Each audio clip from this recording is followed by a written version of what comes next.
was inevitable that what happened at the presidential election was exactly going to happen. I predicted it because you can't have a divided opposition and expect one of them to win.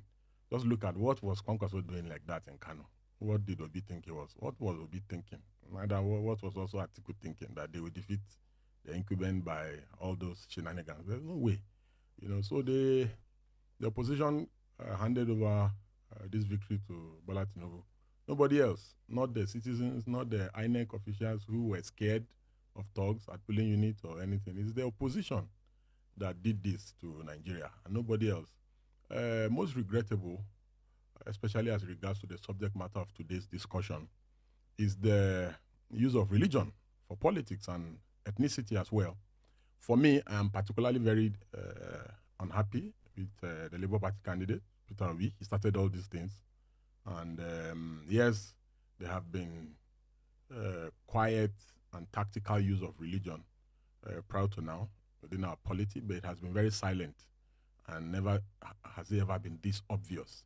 But Peter spent 7 months going from one church to the other, and he not only did he stop there, he went looking for endorsement from Khan.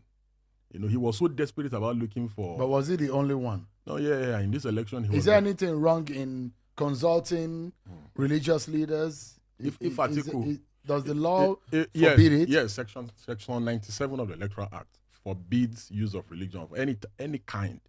You cannot have a presidential candidate going to churches and saying church should take back their country, and he's contesting for election. If Atiku had gone around all the mosques since August last year, spent 7 months going around mosque all over the country campaigning, wouldn't the whole country go almost in flames condemning him? So it cannot be because it is Peter and he's a Christian and I'm a Christian, I should not condemn him. If Atiku does it, I'll condemn him. Peter has done it. He has set a bad precedent for the country. We have seen Reverend Fathers campaigning openly with Peter Obi's picture, logo of his party, threatening their congregants that if they don't vote for Peter, God is going to visit evil punishment upon them. They will die. Those things are wrong. It is what has compelled many people up north to, at the last hour, to also try to use religion, because you cannot have a leading presidential candidate who spent 7 months in an election moving from Cherubim and Seraphim to Catholic Church to Pentecostal to Dunamis to this to everywhere, and he recruited pastors all over the country in Jos.